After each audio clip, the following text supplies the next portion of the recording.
no love for my future generations, no responsibility for my children, that I was a phony Swami who believed in retreating from facts.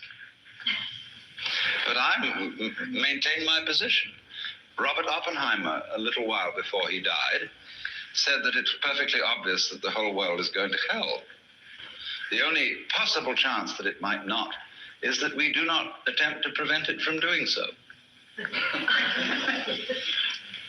Because you see, all the troubles going on in the world now are being supervised by people with very good intentions. Their attempts to keep things in order, to clean things up, to forbid this and prevent that possible horrendous damage. And the more we try, you see, to put everything to rights, the more we make fantastic messes. And it gets worse. And maybe that's the way it's got to be. Maybe I shouldn't say anything at all about the folly of trying to put things to right, but simply on the principle of Blake, let the fool persist in his folly so that he will become wise. Will this be an argument against conservationists? This is an argument against all kinds of do-gooding.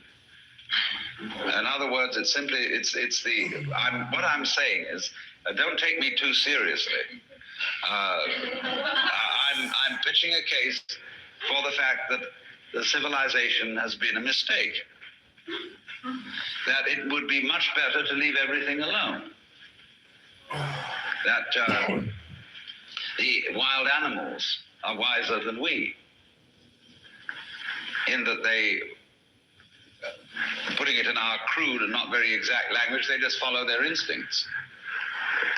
And if a moth mistakes a flame for the signal on which it gets a mating call and flies into the flame, so what? That just keeps the moth population down. And the moth doesn't worry. You know, it doesn't go buzzing around in a state of anxiety, wondering whether this sex call is the real thing or just a flame. It doesn't think consciously about the future. At least we suppose this is so. Maybe it does, but we suppose that it doesn't. And therefore, it isn't troubled. And but the species of moths goes on and on and on.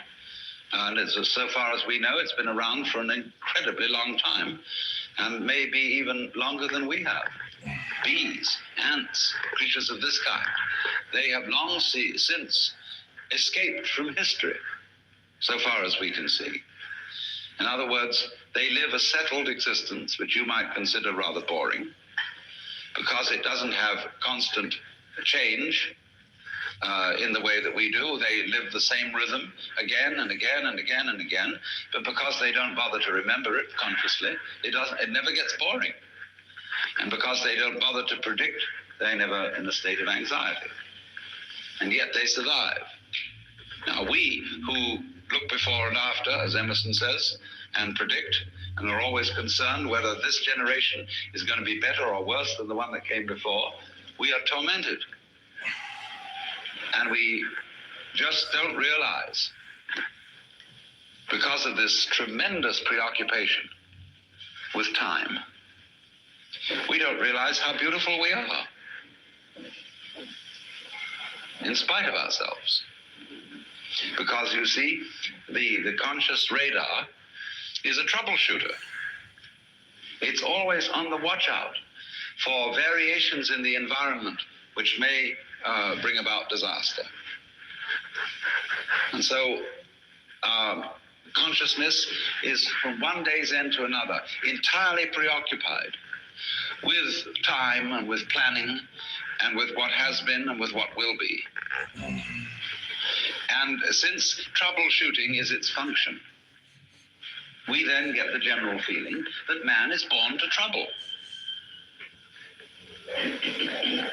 And we ignore in this preoccupation with conscious attention how marvelously we get on.